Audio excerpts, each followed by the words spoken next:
Bonsoir les amis, procédons à l'analyse du CAC 40 du 28 décembre 2020. CAC 40 qui clôture à 5588,38.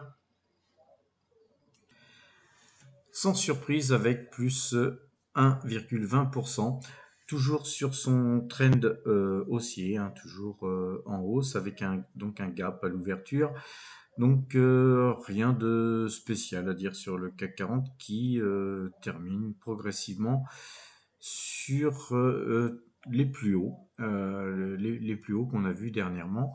Alors la première résistance sera toujours 5600 puisqu'on on les a touchés mais pas cassés, donc c'est toujours 5600 la première résistance. La deuxième résistance sera 5616 toujours, et puis 5646 pour la troisième résistance que je vais corriger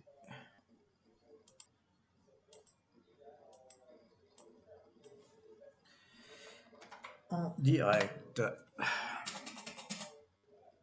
Voilà. Donc, on restera haussier demain. Je pense que fort à parier que le CAC continue son ascension ou végète sur cette zone qu'on n'a pas réussi à casser. En tout cas, en cas de retournement de tendance, DMI 2, Directional Index Mouvement 2, serait à 5515, point sur lequel on repasserait vendeur. Le premier support à 5472 et le deuxième support à 5466 au cas où ça dégénérerait. Un petit coup d'œil sur le pétrole, donc le Brent à Londres, toujours à 50,93 $. Donc en fait, toujours sur cette petite tendance haussière. Il s'est passé pas grand-chose sur le pétrole aujourd'hui. Alors un petit coup d'œil sur l'or, on voit que l'or est dans son petit canal baissier.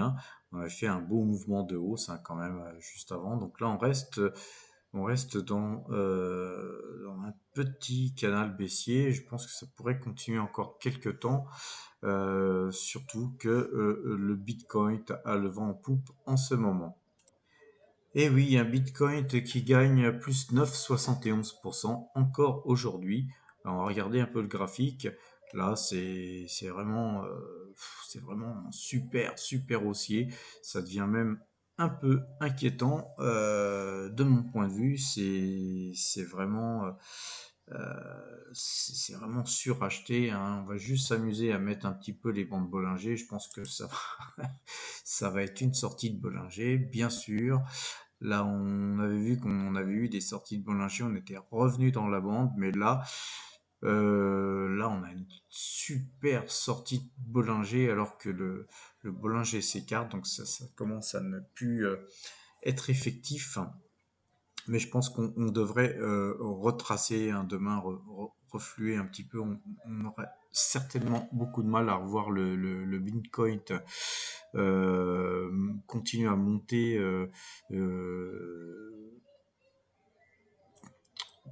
D'autant qu'aujourd'hui, tout est possible sur le Bitcoin surtout, mais je le verrai plutôt demain revenir un petit peu sur des zones plus raisonnables, sur les 26 188 $. Ça me paraît très raisonnable. Bon, en tout cas, le Bitcoin est super acheteur. Rappelez-vous, quand on avait franchi les 20 000 $, je vous avais dit certainement qu'on allait casser ces points ici qui étaient les points les plus hauts.